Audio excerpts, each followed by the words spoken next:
একবার ভেবে দেখুন, আমাদের মিল্কি ওয়ে গ্যালাক্সির আকাশছোঁয়া প্রান্ত জুড়ে ছড়িয়ে আছে 100 থেকে 400 বিলিয়ন নক্ষত্র।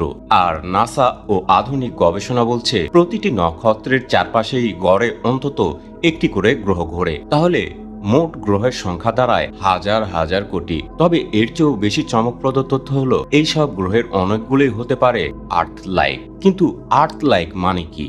এটা মানে ওই গ্রহটি পাথুরে, অর্থাৎ আমাদের পৃথিবীর মতো শক্তপৃষ্ঠ আছে, আর নক্ষত্র থেকে এমন দূরত্ব রয়েছে যেখানে পানি তরল অবস্থায় থাকতে পারে। এই দূরত্বকেই বলা হয় হ্যাবিটেবল জোন বা গোল্ডিলক্স জোন, যেখানে তাপমাত্রা না বেশি গরম না বেশি ঠান্ডা। তবে আমরা এসব জানি কিভাবে? এর পেছনে রয়েছে মহাকাশ গবেষণার দুই শক্তিশালী হাতিয়ার, কেপলার স্পেস টেলিস্কোপ এবং টেস। এই দুটি টেলিস্কোপ আকাশের অগণিত তারা পর্যবেক্ষণ করে শনাক্ত করেছে হাজার হাজার এক্সোপ্ল্যানেট। কেপলার একাই 5000 প্লাস এক্সোপ্ল্যানেটের অস্তিত্ব নিশ্চিত করেছে।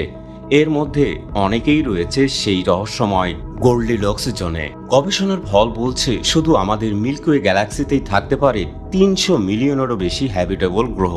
ভাবুন তো, কত কোটি গ্রহ, যেখানে হয়তো পানি বইছে নদীর মতো, হয়তো আছে পাহাড়, মেঘ আর বাতাস, আর হয়তো কোনো বুদ্ধিমান প্রাণী। তাহলে কি ভিনগ্রহীবাসী বা এলিয়েন আছে? এটাই সেই প্রশ্ন যা মানব জাতি যুগ যুগ ধরে করে এসেছে। এই প্রশ্নের উত্তর আজও পাওয়া যায়নি, কিন্তু আমরা আর অন্ধকারে নেই। সম্প্রতি বিজ্ঞানীদের নজর কেড়েছে এক বিশেষ এক্সোপ্ল্যানেট K2-18b।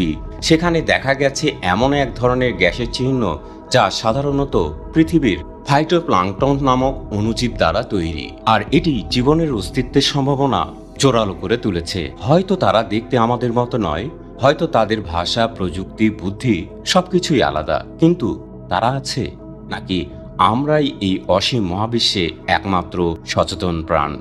এই প্রশ্নের উত্তর খুঁজে যাচ্ছে কোটি কোটি ডলারের গবেষণা, আর প্রতিটি নতুন গ্রহ আবিষ্কার যেন খুলে দেয় সম্ভাবনার আরেকটি দরজা। মহাবিশ্ব বিশাল, রহস্যে ভরা, এবং আমরা ঠিক মাঝখানে দাঁড়িয়ে। আমরা একা নয়, হয়তো সেটাই ভবিষ্যতের সবচেয়ে বড় সত্য হতে যাচ্ছে।